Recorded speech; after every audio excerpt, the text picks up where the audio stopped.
आप देख रहे हैं प्रवासी संदेश।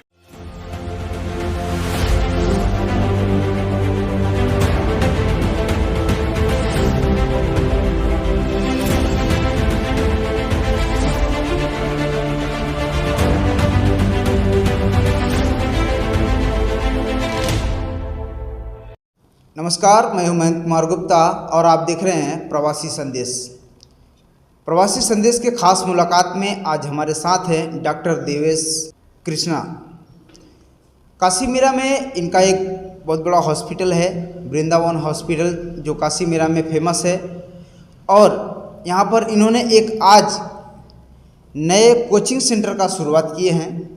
अब यहाँ पर जो ये डॉक्टर भी हैं और यहाँ पे हॉस्पिटल और पेशेंट को देखते हैं। अब इनको क्या ऐसी ज़रूरत पड़ी कि ये कोचिंग सेंटर खोलने का प्लानिंग किए, और ये कोचिंग सेंटर क्यों खोलना पड़ा इनको, आइए हम जानते हैं डॉक्टर देवेश जी से।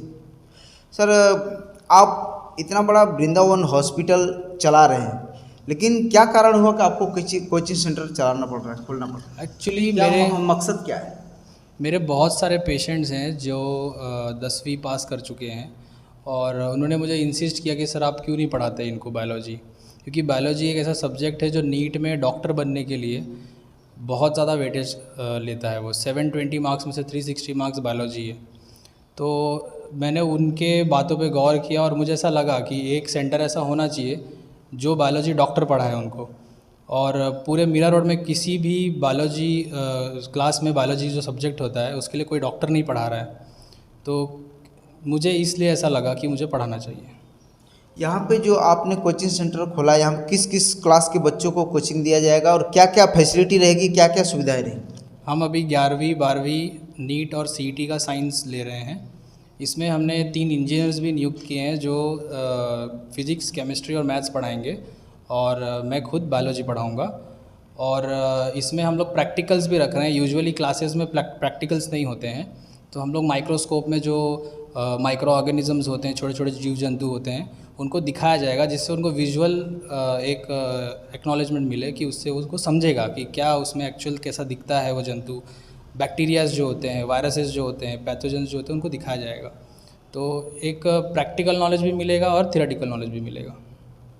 ये आइडिया आपके मन में आया कहाँ से कि हमको हॉस्पिटल चलाते चलाते ये भी बच्चों को कोचिंग भी देना चाहिए, प्रैक्टिकली भी करना चाहिए?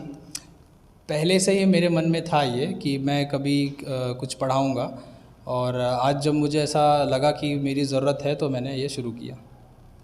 ये जो शुरू आपने किया है, अभी तक आज ही आपने ओपनिंग किया है जी। तो अभी तक किसी बच्चों का एडमिशन हुआ या अभी नहीं? हाँ, मैं पिछले 6 महीने से नीट के बच्चों को पढ़ा रहा हूँ। करीब 7 से 8 बच्चे मेरे पास अभी भी हैं जो नीट की पढ़ाई कर रहे हैं। आप कहाँ पे पढ़ाते थे? मैं अपने घर पे ही पढ़ाता था। अच्छा। और जो मेरे हॉस्पिटल का ओपीडी है, जब मैं फ्री टाइम में रहता हूँ, ओपीडी टाइमिंग जब नहीं होती थी तब मैं पढ़ाता था वहाँ पे। आप डॉक्टर हैं, आप कैसे मैनेज कर पाएंगे कोचिंग चलाना और हॉस्पिटल में पेशेंट को देखना? मेरे जो टाइमिंग्स, ऑफ टाइमिंग्स होते हैं, मैं उसमें पढ़ाता हूँ। बाकी जो मेरे टाइमिंग्स जब मैं ओपीडी देखता हूँ तब मैं नहीं आपने कहा कि मीरा रोड में कहीं भी इस तरह की फैसिलिटी नहीं है, तो उसका वजह क्या है कि जो आप अलग से ही कुछ करना चाहते हैं? आप क्यों करना चाहते हैं? एक्चुअली जो डॉक्टर्स आज के बन रहे हैं वो क्वालिटी एजुकेशन उनको मिले, इसलिए मैं ये कर रहा हूँ। Quality education in the sense उनको एक एक चीज़ का नॉलेज होना चाहिए जब ट्रीटमेंट करते हैं पेशेंट्स का। ऐसे ही दवा नहीं देना चाहिए, इसलिए। आपके यहाँ पे जो नर्स वगैरह काम करते हैं, क्या उनको भी यहाँ पे पढ़ाया जाएगा? हाँ बिल्कुल, मैं अपने नर्सों को ट्रेनिंग देता हूँ। 11th-12th का नहीं पढ़ाया जाएगा क्योंकि उनका तो पढ़ाई हो चुका है वो सब, बट उनको जो टेक्निकल नॉलेज होते हैं वो हम लोग ट्रेनिंग हॉस्पिटल में देते रहते हैं। यहाँ पे टीचर कितने रहेंगे और कब से कब ये क्लास चलेगा? ये सुबह 9 से रात को 9 तक चलेगा, और जो इंजीनियर्स हैं 3 और मैं खुद एक डॉक्टर हूँ, तो ये 4 लोग मिलके जैसा टाइमिंग हमको मैनेज होगा हम उस हिसाब से बच्चों को बुला के पढ़ा सकते हैं। तो यहाँ पे जो हमारे दर्शक हैं जो इस वीडियो को देखेंगे, वो यहाँ पर आपके द्वारा जो यहाँ पे सुविधा लेना चाहेंगे तो उनके लिए क्या सुविधा है, या फिर यहाँ पे आएंगे तो उनके लिए फैसिलिटी क्या है? फैसिलिटी ये है कि आप लोगों को स्पेशल अटेंशन दिया जाएगा, हॉस्पिटल, अब मैं खुद एक डॉक्टर हूँ तो हम लोग ऑब्वियस पहले से ही जो फ़ीस होता है बहुत कम रखे हुए हैं। ऐसा नहीं कि MBBS कर लिए तो 500 फ़ीस ले लें, ऐसा नहीं है। बहुत मिनिमम चार्ज 100 रुपीज़ लेते हैं और हम लोग किसी पेशेंट से पैसा भी नहीं लेते हैं, तो उनको बहुत फ़ायदा होगा जब वो हमारे पास। फर्जी डॉक्टर अभी पकड़े जा रहे हैं, उसके विषय में क्या कहेंगे? उसके विषय में गवर्नमेंट को सख्त कानून बनाना चाहिए और जो बिना पढ़ाई किए क्लिनिक खोल के बैठे हैं उन पर सख्त कार्रवाई की जानी चाहिए। जैसा कि इन्होंने कहा कि अवैध डॉक्टर जो हैं उनके ऊपर अगर इस तरह के क्लिनिक चलाते हैं, गवर्नमेंट से रजिस्टर्ड नहीं है, तो उनके ऊपर कार्रवाई भी होनी चाहिए। तो देखते हैं अब इनका कोचिंग सेंटर कहाँ तक और कितने बच्चों को किस लेवल तक पहुँचाता है, और इनका जो हॉस्पिटल चल रहा है। सर, ये हॉस्पिटल आपका कितने वर्षों से चल रहा है? 2-2.5 वर्षों से। जो यहाँ पे जो लोग आते हैं, तो जो काशी मीरा के क्षेत्र के ही लोग आते हैं या बाहर से भी आते हैं? बाहर से भी आते हैं, गोरेगांव से आते हैं, पेल्हार जो डिस्ट्रिक्ट है अपना वसई के आगे, वहाँ से भी आते हैं, भाईंदर से आते हैं, बाहर से भी आते हैं। तो आपने जो ये वृंदावन हॉस्पिटल है उसके अलावा और कहीं पे क्लिनिक वगैरह है कि खाली मेरा वेस्टर्न पार्क में एक डे केयर है जहाँ पे मैं मात्र 50 रुपये फ़ीस लेके वहाँ पे क्लिनिक चलाता हूँ। जो पीछे जो चाली है वहाँ के पेशेंट्स को क्वालिटी ट्रीटमेंट मिले करके मैंने अपने वहाँ पे कम पैसों में एकदम क्लिनिक शुरू किया। एक जो काशी मीरा की नागरिक हैं, यहाँ पे स्लम एरिया ज़्यादा है, तो यहाँ पे जो मैं देखता हूँ गौर गरीब लोग ज़्यादा रहते हैं। मान लीजिए उनके पास इमरजेंसी बीमारी आ गई अचानक में, तो उनके पास पैसा ही नहीं है, तो उन लोगों के लिए आप अपने तरफ से क्या सुविधा देना चाहेंगे या किस तरह से उनका इलाज करना चाहेंगे? उन लोगों के लिए मैं कहना चाहूँगा कि जिसके पास पैसा नहीं है वो हमारे हॉस्पिटल में फ्री में इलाज करा के जा सकता है। जो दवाइयों का पैसा है उसमें भी उनको डिस्काउंट किया जाएगा। बहुत सारे काशीगांव में कोचिंग सेंटर है, लेकिन आप यहाँ पे क्या स्पेशल करने वाले हैं और आपके पास बच्चे क्यों आएंगे और क्या स्पेशल आप देना चाहते हैं? महेंद्र जी, मैं यहाँ करीब 17-18 सालों से रह रहा हूँ और जब मुझे पढ़ना था, ये MBBS करना था, हमारे टाइम CET था, अभी नीट हो गया है, तो मैं यहाँ से कांदिवली जाता था, ट्रैवल करता था पढ़ाई के लिए, क्लासेस के लिए, क्योंकि यहाँ क्लासेस ही नहीं था।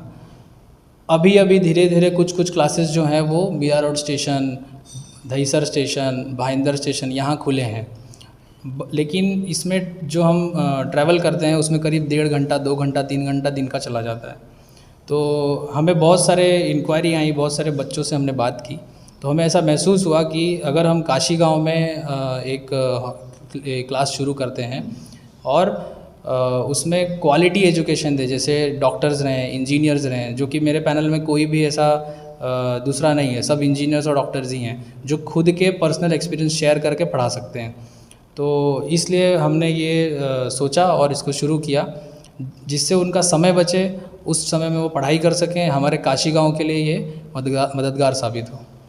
आपके कोचिंग सेंटर में कितने बच्चे एक साथ में बैठ करके क्लास ले सकते हैं? एक साथ हमारे बैच की कैपेसिटी है करीब 25 से 30 लोगों की, और ऐसे हम दिन में 2 घंटे के हिसाब से 4 से 5 बैचेस कंडक्ट कर सकते हैं। जो कोचिंग सेंटर हैं अलग अलग तरीके से अलग अलग जगहों पे है, जैसा कि आपने कहा कि काशी मीरा में इस तरह से फैसिलिटी यहाँ पे कोचिंग सेंटरों में नहीं थी, तो आपने जो फैसिलिटी यहाँ पे देने के लिए निर्णय किया, बहुत अच्छी बात है। लेकिन बात आ जाती है फीस की, तो उसमें फीस अदर कोचिंग सेंटर से और आपके कोचिंग सेंटर में क्या डिफरेंस रहेगा?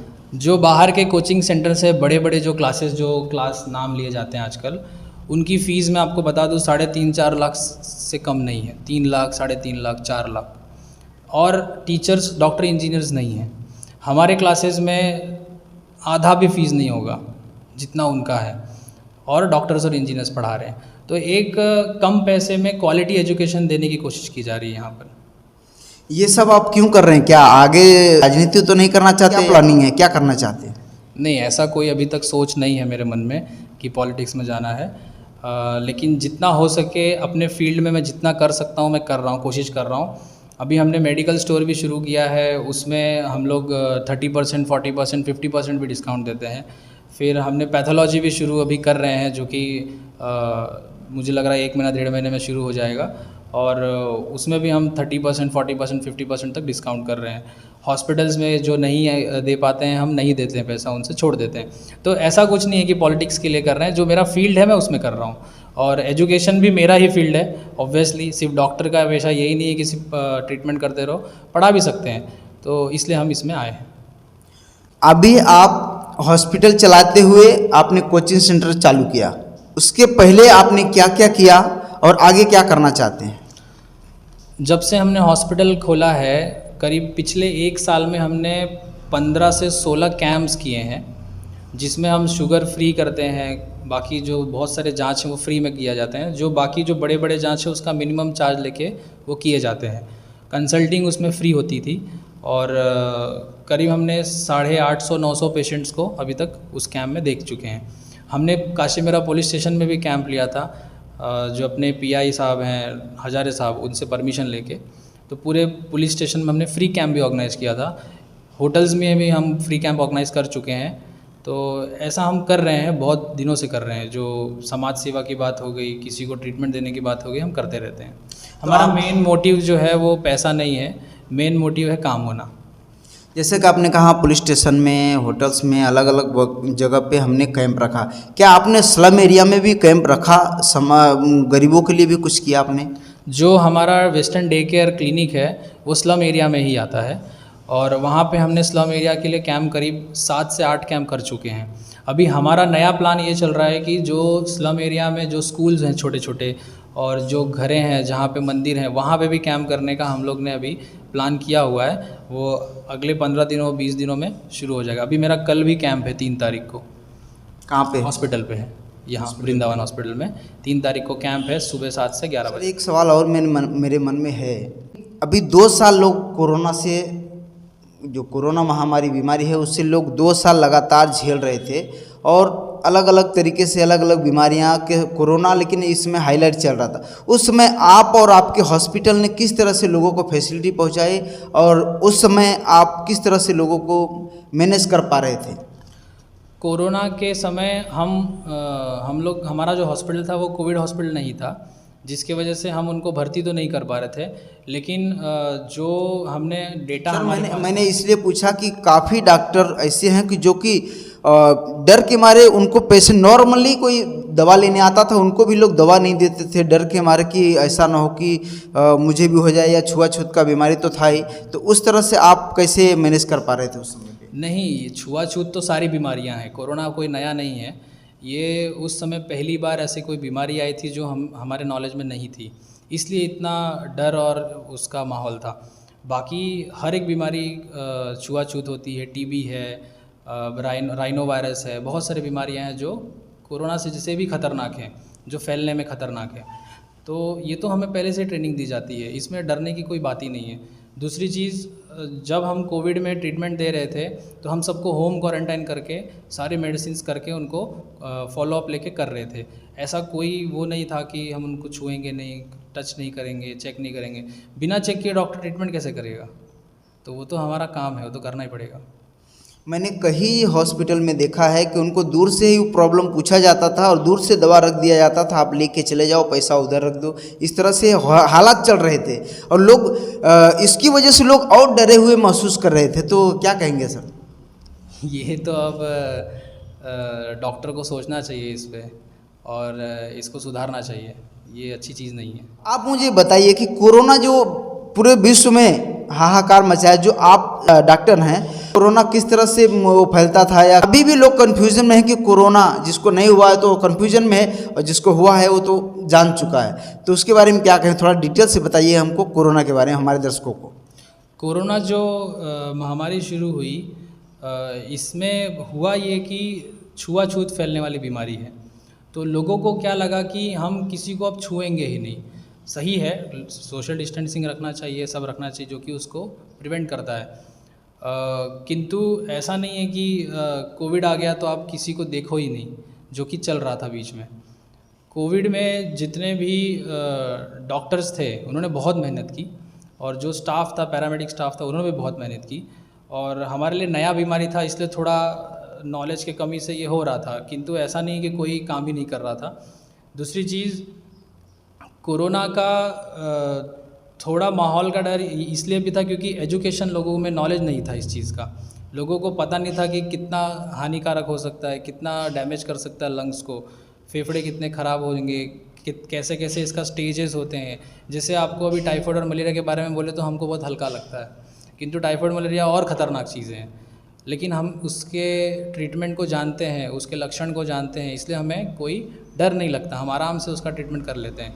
वहीं कोरोना जो नया बीमारी था, इसलिए हमें डर बहुत लगता था कि ये क्या करेगा, और डेथ्स होती थी तो लोग लाशों को देख के और डरते थे, तो एक माहौल क्रिएट हो गया था। बट अभी ऐसा नहीं है, अभी बहुत लोग समझदार हो गए हैं, बहुत लोग फॉलो कर रहे हैं, मास्क पहन रहे हैं, सैनिटाइज़र यूज़ कर रहे हैं, तो उससे भी धीरे धीरे उभर रहे हैं। घूम फिर करके फिर हम, आप डॉक्टर हैं इसलिए मैंने आपको डॉक्टरी से रिलेटेड मैंने सवाल किया, फिर से हम घूम फिर कर इस कोचिंग सेंटर पे आ जाते हैं। कोचिंग सेंटर में जो काशी गांव के बच्चे हैं, जो अभी तक मीरा रोड, दहिसर, गोरेगांव, अलग अलग जगह पे जो जा रहे थे, वो यहाँ के लोगों के लिए खास करके काशी गांव के बच्चों को क्या स्पेशली देना चाहेंगे आप? अभी हम लोग एडवर्टाइजमेंट में फ़िलहाल pamphlets, mouth to mouth, WhatsApp groups, इसमें हम लोग कर रहे हैं। फिर हमने करियर गाइडेंस का एक प्रोग्राम भी रखा हुआ है, फ्री दे रहे हैं वो जो बच्चे हैं जिनको समझ में नहीं आ रहा है 10th के बाद क्या लेना चाहिए, क्या नहीं लेना चाहिए, क्या पढ़ना चाहिए। बहुत लोगों को नॉलेज नहीं होने की वजह से वो छोटे छोटे कोर्सेज़ में चले जाते हैं, जबकि वो और बड़ा कुछ कर सकते थे अपने लाइफ में। तो उसके लिए हम लोग करियर गाइडेंस करके प्रोग्राम कर रहे हैं, वृंदावन हॉस्पिटल के द्वारा किया जा रहा है। तो जब उनको समय हो, मैंने जो पैम्पलेट्स बांटे हैं नंबर में आपको दे दूंगा, उसमें आप नंबर पे कॉल करके आप मुझसे पर्सनली मिल सकते हैं और करियर गाइडेंस के बारे में आप पूछ सकते हैं कि हमें क्या पढ़ना चाहिए, क्या नहीं पढ़ना चाहिए। और दूसरी चीज़, जो भी काशी गाँव के बच्चे हैं उनको स्पेशल डिस्काउंट भी दिया जाएगा। उसमें हमने कुछ एग्ज़ाम्स भी रखे हैं, छोटे मोटे जो 10वीं के बच्चे होते हैं, तो अगर वो एग्ज़ाम में अच्छे मार्क्स लाते हैं तो उनको और भी ज़्यादा डिस्काउंट दिया जाएगा। गरीबी रेखा से नीचे हैं, कुछ ऐसा हमको दिखाते हैं तो उसको भी हम मदद करेंगे। ऐसा कोई हार्ड एंड फास्ट रूल नहीं है कि इतना ही फ़ीस लिया जाएगा, और एकदम ही नहीं है तो भी पढ़ाया जाएगा। तो आज के खास मुलाकात में हमारे साथ डॉक्टर देवेश जी थे।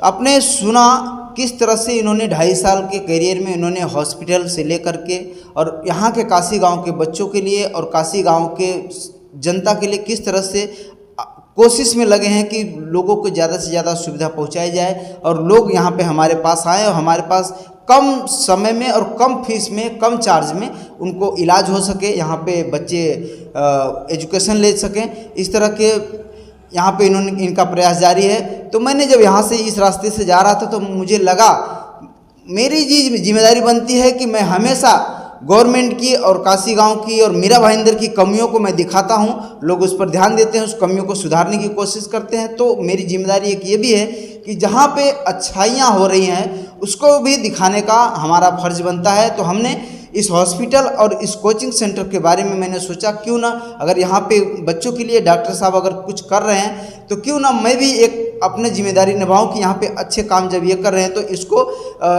लोगों तक पहुँचाने का काम मैं भी अपनी एक जिम्मेदारी के माध्यम से करूँ। तो इसी तरह की खबरों को देखने के लिए बने रहें, जुड़े रहें प्रवासी संदेश के साथ। फिर मिलेंगे कुछ खास खबरों के साथ, तब तक के लिए जय हिंद, जय महाराष्ट्र। प्रवासी संदेश को लाइक करें, शेयर करें, कमेंट करें, सब्सक्राइब करें और बेल आइकन जरूर दबाएं।